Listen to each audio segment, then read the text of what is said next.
Hi gozaimasu! Welcome back, Metro Explorers! This is Metro Escape, wherein we bring you unforgettable moments, delicious foods, and of course, good vibes. I am Fan Perez, and today, pupunta tayong Japan without leaving the Philippines. Paano yan? Mamaya malalaman nyo, dito lang yan sa Antipolo City. Tara!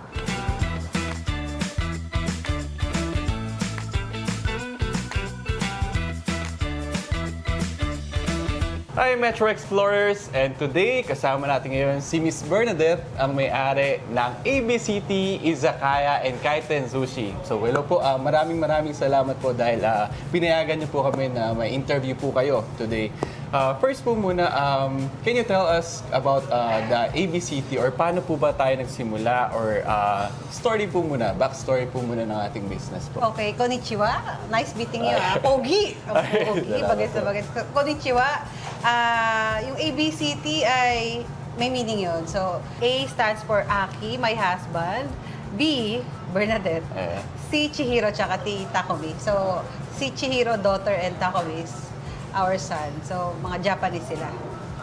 And yung husband niyo po ay Japanese din? Japanese din. Pero retired Japanese na nakastay na rito sa sa Philippines. Pero umuwi-uwi pa rin kami sa Japan.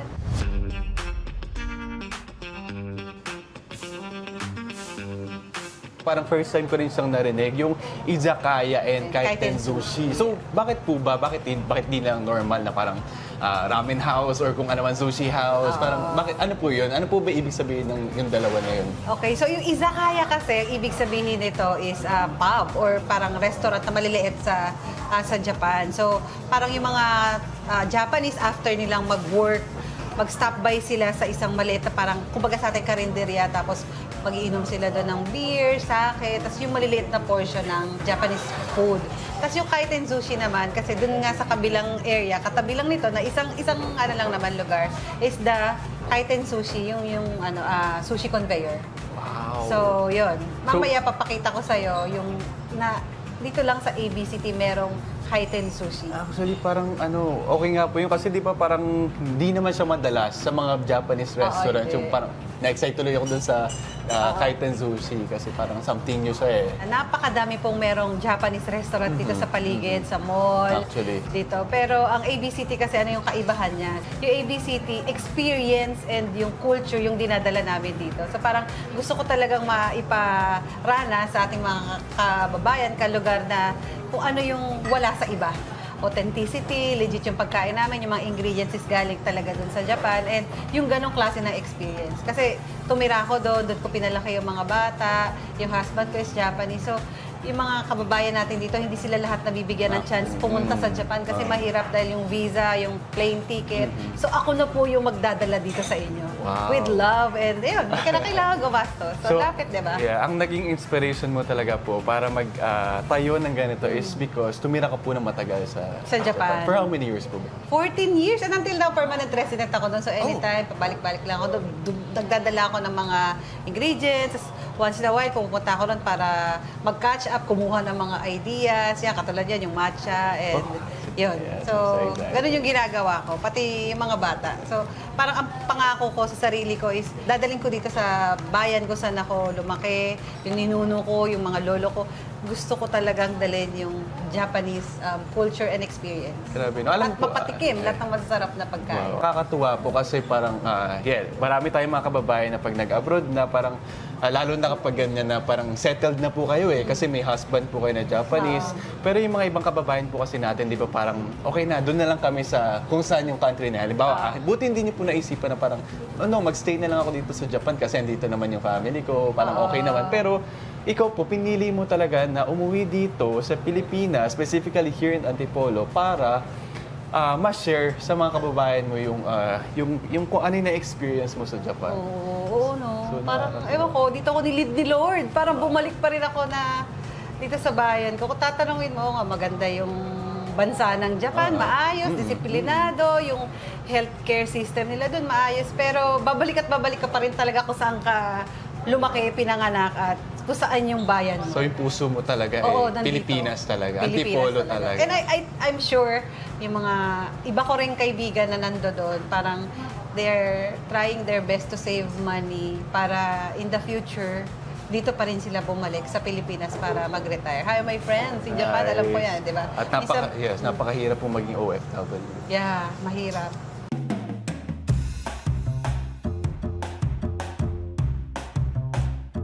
Ano po ba yung profession nyo? Ano po yung trabaho nyo muna bago po tayo nakapag-build ng restaurant na ganito? Well, I'm proud to say, hindi ako nakapagtapos ng pag-aaral. Diskarte lang sa buhay. Talagang high school graduate lang ako. After na nag-fast food, talagang diskarte lang sa buhay. Tapos, doon din ako dinala ni Lord. Parang, bakit ako napunta ron? Ayun, ganun lang. Ano pong naging work nyo doon? Nag-ano ako, yung mga dating talent, yung mga tawag, singer, dancer. So, nag-work ako as entertainer. Nagtayo rin ako ng business doon 2009. So, ayun, basta into service ako palagi kasi personality ko ganun eh. Parang gusto ko yung palagi, nag-serve ako sa tao, nagpapasaya ako ng tao, ganun. Tapos doon nyo na rin po na-meet yung husband nyo? Oo, doon na rin. Tapos dinala ko siya rito. Galing, di ba? Tapos, ano naman po yung sabi niya na parang, siyempre, dasanay siya na nandun siya sa Japan. So, ano po ba? O happy naman siya na dito siya sa Pilipinas? Happy siya, basta nakakain niya yung authentic na Japanese food. Food lang talaga. Pag may nilalabas kaming bagong menu, dadaan mo na yan sa kanya. Dadaan mo na sa kanila ng mga anak ko kung pasado. Kasi nga, syempre, Japanese, Opo, di ba? ano. Alam niya, oy, medyo maalat to, or medyo ano to, bakit ganito, ganyan, iba yung lasa. So, siya yung nag-approve ng lasa. And ako rin, syempre, kasi nagluluto rin ako sa bahay. Tapos alam ko rin yung mga legit, yung authentic na lasa. Iba-iba tayo ng panglasa eh, pero alam mo talaga na ginamitan siya ng ingredients na galing legit na soy sauce, na mga mirin, sake. So, yun. Ang galing po, no? Kasi parang nakatipid po kayo sa consultation ba? Kasi parang, ayun, napapatikim mo na lang sa husband mo, sa mga anak mo. Talagang masasabi natin na authentic. Kung ano yung lasa dito, yun din yung makikita or matitikman nila sa Japan.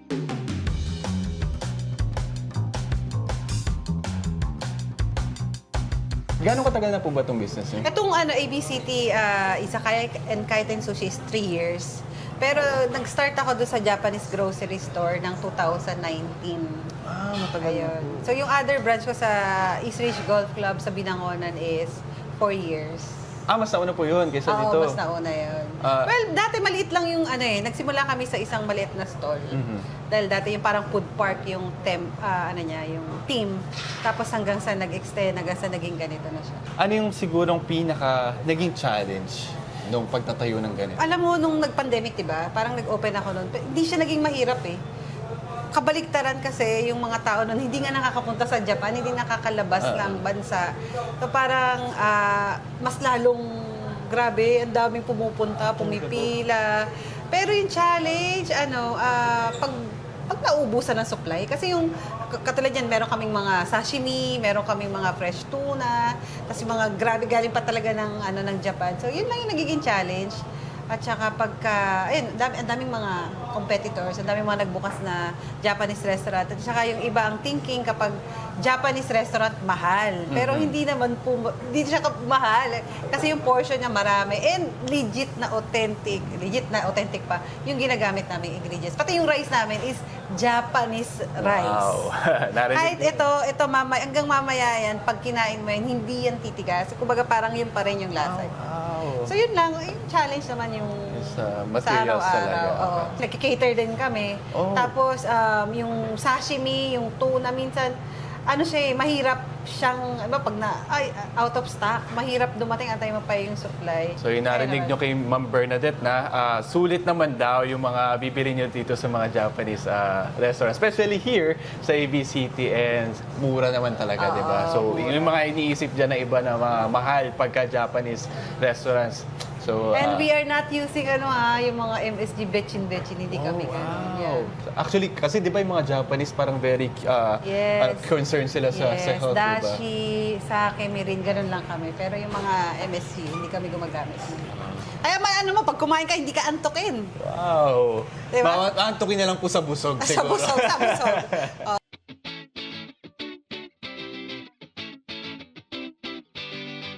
Authentic yung mga ginagamit natin ng mga ingredients here sa ABCT. So, paano po yung process niya? Like, meron po ba kayong tao doon sa Japan or kamag-anak na parang, padalan mo ko ng Yeah, ganito? meron akong kataya, pero nagdadala. Minsan ako mismo, personally, lalo na yung mga fresh products, yung matcha, yan, ako mismo nagdadala papunta dito. Hindi po ba kayo lugi nun? Kasi syempre, plane ticket. Alam Yun mo nga, po. kaya di ba medyo ang costing natin, di ba? Kaya Yun nga, sa mga kasi- taong nag-iisip na mahal po ang pagkain, Oo. mahal lang naman 100, 150, di ba? Ay, mura Pero naman po talaga, yun. kasi yun nga, inaangkat pa natin sa Japan eh, kaya medyo, yun. Ano po ba yung parang medyo mahirap na stock? Ano po ba sa tingin niyo yung mahirap? Wala, yung ano lang, yung mga, raw, fresh, ano, fresh mga- oyster. Since 3 years na po ang ating business here, tapos 4 years yung kabila, kailan nyo po nasabi or ano yung turning point na nasabi nyong worth it yung pagdalagay ng ganitong klaseng restaurant? Ay, alam mo, pag nakikita ko yung ginagawa ng kitchen ng mga regular customer namin, ng mga naging kaibigan ko na yun talaga pabalik-balik sila, Bernadette, talaga naging kaibigan mo na sila. Nakikita mo yung saya nila sa mukha na talagang sobrang happy sila na nasasarapan at hindi na nga nila kailangan pumunta sa Japan. Ayun yung nakakapagparamdam sa akin ng it's all worth it, yung lahat ng pagod ko. Na bakit ko pa ginagawa to? Pwede naman ako manahimik sa bahay. Pwede naman ako mag-golf-golf lang. Pero pag nakita ko talaga yung mga regular customers, kahit hindi mga regular, yung mga bagong customers na nagko-comment, nagbibigay ng reviews nila na, ay grabe, ang sarap ng pagkain sa ABCT. Babalik-balikan talaga. Yun dun ko nararamdaman na it's all worth. Nakakatawa.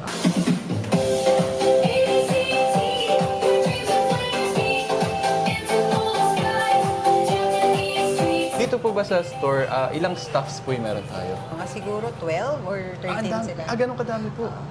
Sa kitchen, tas doon sa sushi conveyor, dining assistant. Ako, hands-on din ako, nag-work ako. Ano pong usually ginagawa niyo pag... Pag dito, lalo, pag may mga dumating, ganyan, tas may meeting, nag-ano kami, brainstorming kami ni Chef. Nice. Pag may kumain dito, kinukumusta ko, ganyan, naging kaibigan ko. Naging followers ko. Wow! Hindi, nagpa-vlog din ako. Talaga po? Hindi, ano lang pang ano lang, yung pang sarili ko lang. Share lang yung... Share. Nice. To inspire. So may head chef din po kayo here? Executive or- chef namin, Executive. babae, Chef Reg, nandyan siya kanina. Ayun, tapos may sushi chef kami. Ganyan. So talagang mga experts sa Oo, ginagawa. oo. Kaya pala, masasabi natin na masarap. Well, mamaya magkakaalawan tayo.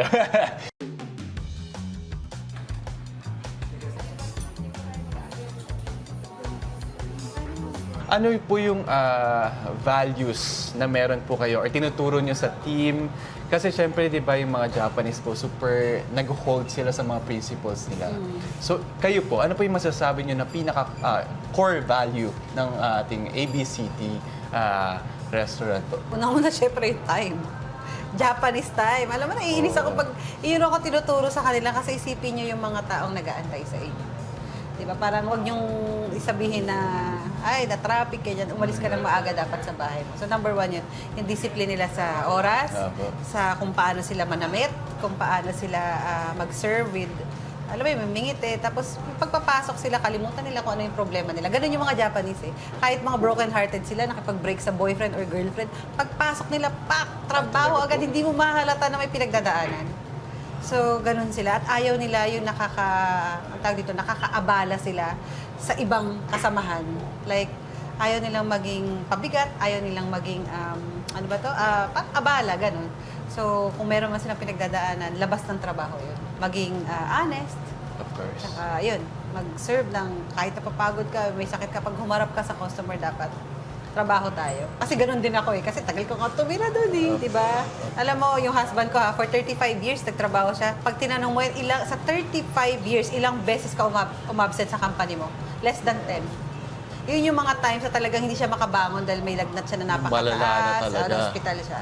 So, ganun sila ka-dedicated sa trabaho nila. Sobrang napaka-professional. Wow, grabe. Kasi, naiintindihan ko yun po. No? Kasi, as employers, parang siyempre, kailangan maging examples din tayo eh, no? Kasi paano nila tayo susundin kung parang sa mismo mga head or ano, hindi rin naman nila nakikita. So, yun, yung professionalism is really important here sa kanilang business and feeling ko makaka-relate din naman yung mga tao natin kasi yung mga Pilipino is mostly sa mga nagtatrabaho especially, yun yung kailangan talaga sa any business kasi kahit konting action lang po na tinitake for granted natin kapag walang professionalism kasi makaka-apekto siya sa business in any Yes, way. yes. Kasi like, siyempre, pag late tayo, madedelay yung lahat, madedelay. So, para siyang cycle talaga po, Yes, no? totoo. So, that's really important.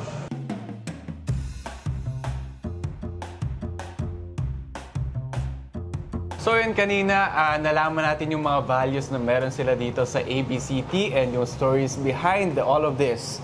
And nalaman din natin kung paano nila dinala yung heart ng Japan dito sa Pilipinas. And up next, malalaman na natin kung gaano nga ba kasarap yung kanilang pinagmamalaking pagkain dito. So stay with us, and this is the program that brings you the hottest and the coolest spots here in Metro. This is Metro Escape.